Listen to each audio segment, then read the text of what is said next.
The rope connecting him to the boat was simply gone. The man holding the other end had just cut it. To save him, he said. A careful assessment, the safest route. What happened next was a nightmare of sand, skin, and a garbage can. That single decision cost him $750,000. But to understand how a retired bus driver lost an ear and a business owner lost a case he was certain he would win, we need to go back to the dock. Ronald Stone had spent 30 years behind the wheel of a city Mr. bus. Stone, they were in a hurry. They were my last reservation for the day. And I was, in fact, running late, but that was due to a previous customer who had experienced motion sickness. So you were late? I was late, yes, sir. Okay. Yes, sir. Okay. But not in a hurry?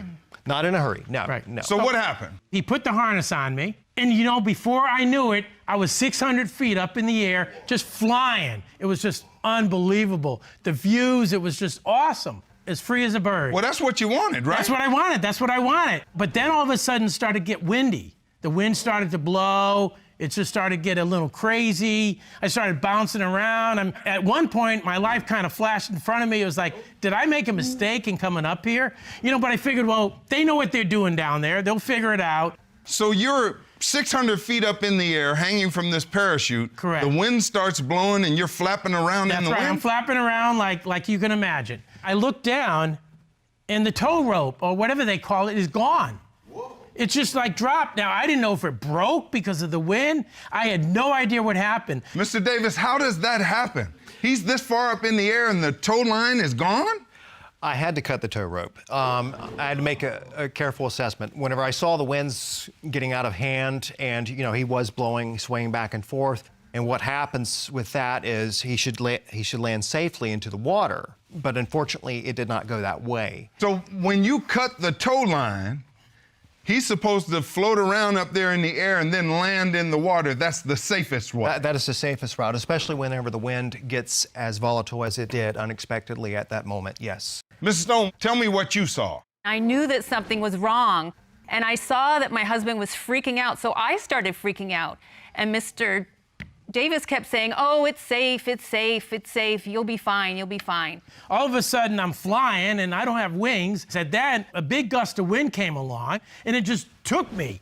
And because we were so close to the shore, it just took me and ran me into the ground, you know, like a rock. Then I'm scraping along the ground, like, ever see cartoons with the cartoon characters like bounce, boom, boom, boom, boom, boom, boom, boom? That was me.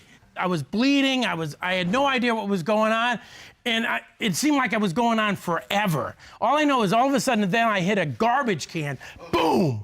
And that's what stopped me. Of course, then I woke up, there was blood everywhere, my skin was on fire, you know. So you hit the sand and this trash can and ripped your ear off? Well, yeah, I did lose my right ear. Mr. Stone, you submitted to this court an animation. I want you to cross over to the plasma screen and walk me through this as to how this happened. Okay, yes, Your Honor. Take your time. So how did it happen? Here's the boat, we're coming along, boat's moving pretty fast, the tow rope goes down, and then boom, that's me. So as you slammed into this sand and hit that garbage can, you ripped your ear off and damaged your arm? All I know is I was in a lot of pain.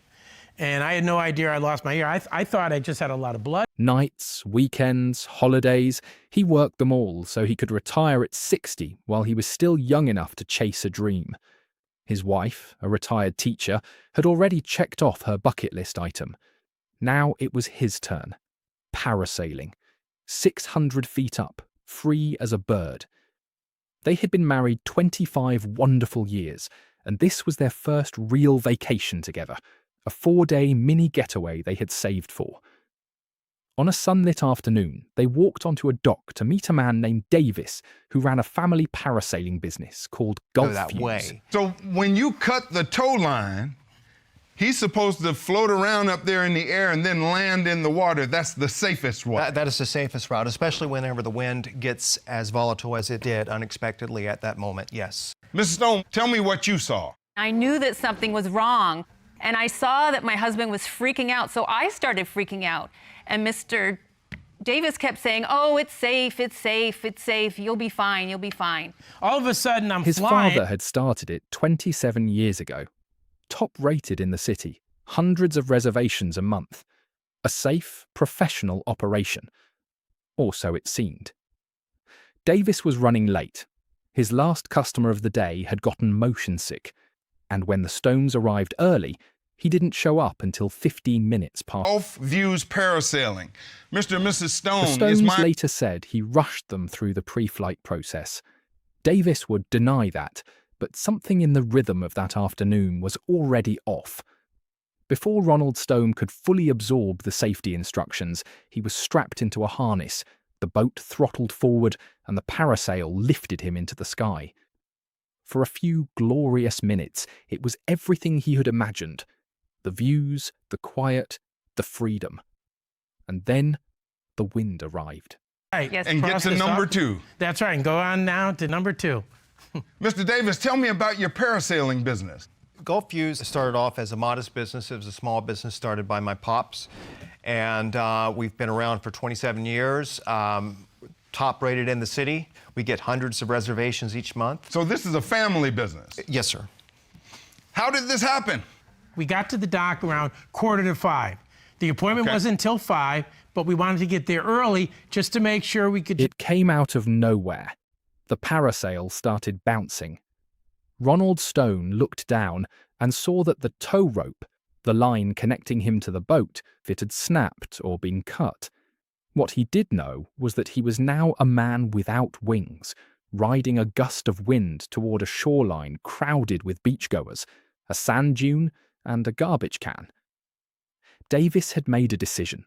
Seeing the winds become volatile, he had cut the tow line. His reasoning was simple, and on its surface it sounded reasonable. If you cut the line, the parasailer is supposed to float down gently and land safely in the water. That is the textbook emergency And it has procedure. really bad injuries. It's actually unfortunate to watch that, Your Honor, and I am really so sorry that Mr. Stone was hurt. It could have been so much worse if I would not have cut the tow line. But I will emphasize that this was not my fault.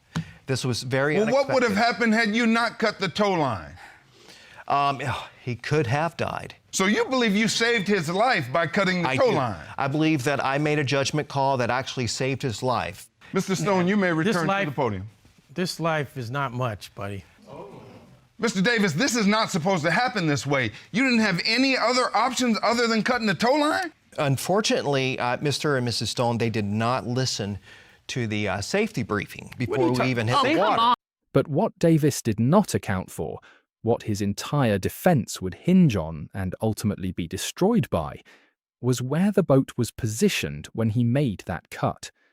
They were dangerously close to the shore, and the wind was blowing inland. Ronald Stone did not land in the water. He was slammed into the beach like a rock, then dragged across the sand at high speed. He described it as something out of a cartoon, bouncing, tumbling, completely out of control, until he hit a garbage can that stopped him cold. Mr. Davis wasn't there. He didn't get there until 5:15, and he started to rush us. He did promise us that, don't worry, you'll get your time up in the air. You know, he was good about that. You know, but he just seemed to be in a hurry, you know. Were you in a hurry, Mr. Davis? No, sir. Actually, Mr. and Mrs. Stone, they were in a hurry. They were my last reservation for the day. And I was, in fact, running late, but that was due to a previous customer who had experienced motion sickness. So you were late? I was late, yes, sir. Okay. Yes, sir. But not in a hurry. When he woke up, there was blood everywhere. His skin had been scraped raw with road rash. His clavicle was broken, and his right ear had been torn completely off. Ever see cartoons with the cartoon characters like bounce, boom, boom, boom, boom, boom, boom, boom? That was me. I was bleeding. I had no idea what was going on, and it seemed like I was going on forever. All I know is all of a sudden then I hit a... The Stones sued Davis for $750,000, $70,000 for past medical bills, $30,000 for future medical expenses, and $650,000 for pain and suffering. To win a personal injury case, a plaintiff must build what the court calls a three-legged stool. First, they must prove the defendant did something wrong, a breach of duty. Second, they must prove that wrong caused the incident. Third, they must prove the incident caused real, compensable harm. The Stones had the third leg in abundance. The fight would be over the first two. Now, before we get to the moment the entire case pivoted, the moment that would leave Davis defenseless, we need to understand exactly what happened in that courtroom and why his safety argument was always a house of cards. Davis took the stand and immediately launched a two-part defense. Part 1, he saved Ronald Stone's life. Had he not cut the line, he argued, the wind could have capsized the boat, tangled the line, or thrown Stone into a fatal trajectory. I made a judgment call that actually saved his life, he said. Part 2, the Stones were responsible for their own misfortune because they had rushed through the safety briefing and demanded to fly close to the shore so their friends on the beach could take videos. He had warned them, he claimed, but they didn't listen. He even produced a safety pamphlet that included 2 critical lines.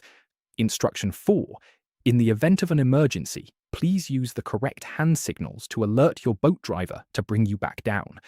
Instruction 7, fly at your own risk. Right, but I always wanted to do that, okay? It was actually on my bucket list, but I couldn't do it because of my job. I worked for the city for 30 years driving a bus, and I could never really take off much time because I had to work nights, weekends, holidays.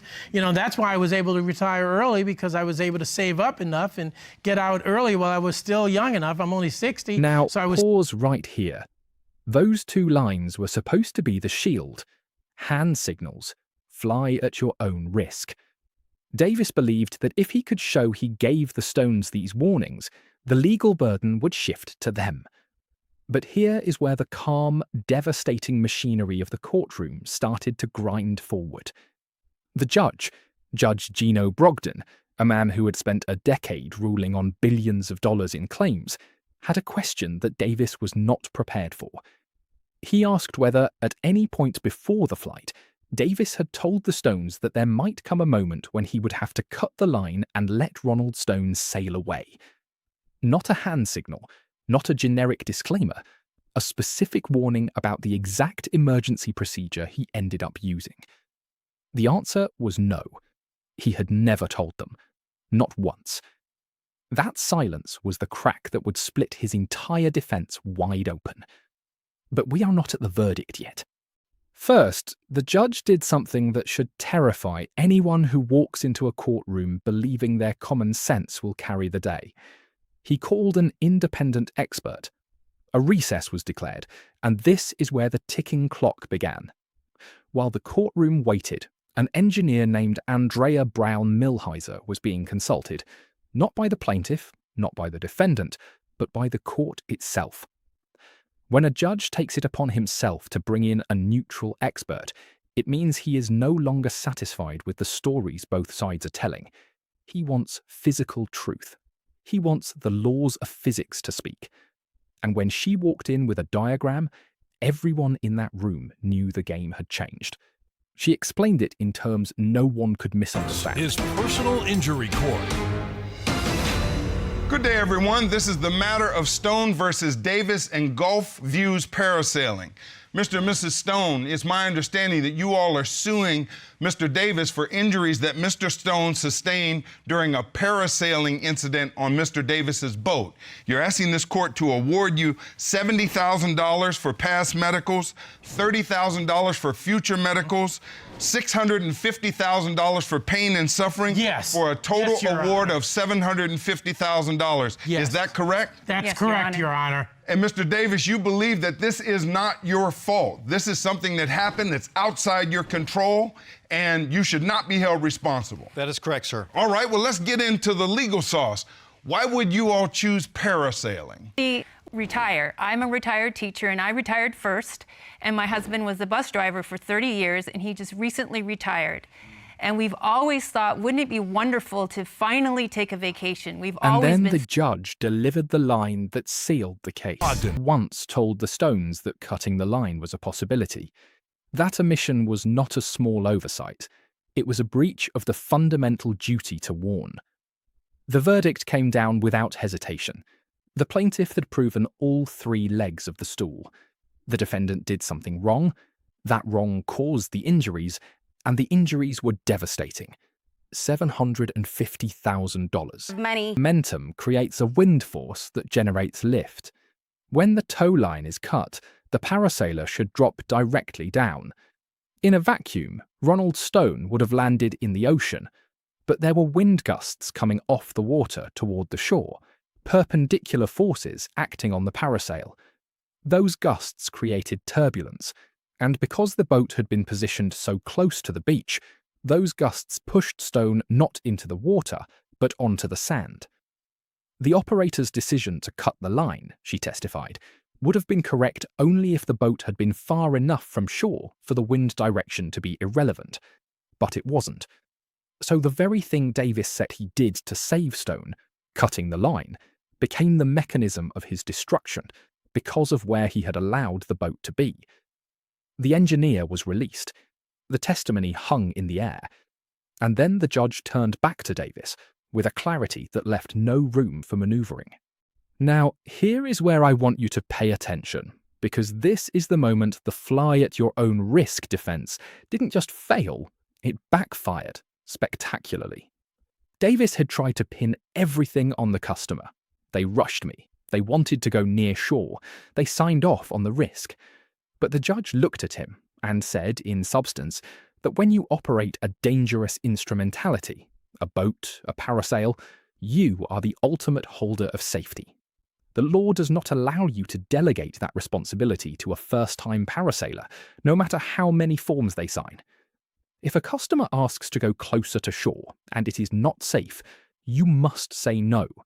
If you say yes, you own the consequences. Awarded in full.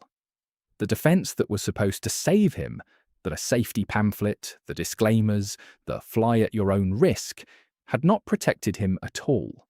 It had exposed him. Because the law's expectation is not that you hand someone a piece of paper, it is that you, the expert, the professional, the person in control of the dangerous thing, act like it. Here is the lesson that matters for anyone watching this, and it is a lesson that reaches far beyond parasailing. When you hire a business that sells a thrill-seeking experience, they owe you a duty of care that cannot be waved away by fine print. Fly at your own risk sounds tough, but it does not excuse the operator from failing to warn you about the specific, foreseeable dangers of the activity. If they have an emergency protocol that involves cutting you loose and letting you sail uncontrolled toward the ground, you have a right to know that before you strap in. And if you ever find yourself in a situation where someone in charge says, "Don't worry, it's safe," while simultaneously rushing past the safety rules, you now have a legal framework to understand exactly who is wrong, and it is not you. This was not a case about a fluke of weather. It was a case about a man who believed that the risks of his business were someone else's problem. He cut the line. He said it was to save a life, and it backfired immediately. And when you forget that, the bill can be $750,000 and one man's right ear. Now, let me ask you something. If you were on that boat and a customer begged you to fly closer to shore so their friends could get a better video, would you say yes? Where is the line between customer service and criminal negligence? I want to read your answer in the comments, because this case sits right on that razor's edge. And if you think the verdict was too harsh, or not harsh enough, I need to know why. One more thing before you go. This case, and dozens like it, reveal a pattern that most people never see until it is too late. If you want to understand how the law actually draws the line between an accident and an act of negligence, subscribe to this channel and turn on notifications, because the next time you sign a waiver, you need to know exactly what you are and are not giving away.